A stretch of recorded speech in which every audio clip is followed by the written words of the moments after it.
அனைவருக்கும் இனிய வணக்கங்கள். நான் உங்கள் ஆசான் வலசு தினேஷ் ராஜா.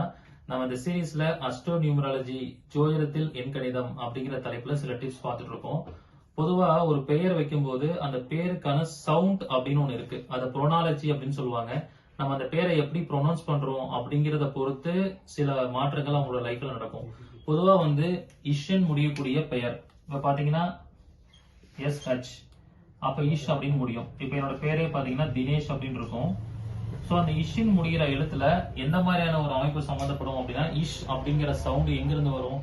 ஒரு பாம்பு மூலியமா வரும். அப்ப இந்த மாதிரி இஷ்ன்னு முடியக்கூடிய எழுத்துல ராகுடைய வைப்ரேஷன்ஸ் அதிகமா இருக்குன்னு அர்த்தம். அப்ப அந்த ஜாதகத்துல ராகு நல்லா இருந்தா அந்த இஷ்ன்னு முடியக்கூடிய பேரை வைக்கிறவங்களுக்கு வாழ்க்கையில மிகப்பெரிய அதிர்ஷ்டங்கள் வரும். ராகு சரியில்லாம இந்த மாதிரி பேர் வச்சாங்கன்னா அப்ப நிறைய பிரச்சனைகளை சந்திப்பாங்க அப்படின்னு சொல்லி எடுத்துக்கலாம். அப்படி ஒவ்வொரு விஷயத்தையுமே ஜாதகத்தோட கிரக வலிமையோட பாவ வலிமையோட கம்பேர் பண்ணி பார்க்கணும். இந்த மாதிரி அதை சவுண்ட் வைப்ரேஷன்ஸ் வச்சும் புரோனாலஜியை வச்சும் கண்டுபிடிக்க முடியும். அதை பத்தி நம்மளுடைய கிளாஸ்ல சொல்லி கொடுக்க போறேன். நீங்க முழுமையா உங்களுக்கான பெயரை நீங்க கண்டுபிடிச்சுக்கணும் அப்படின்னா இந்த வகுப்புல ஜாயின் பண்ணிக்கோங்க.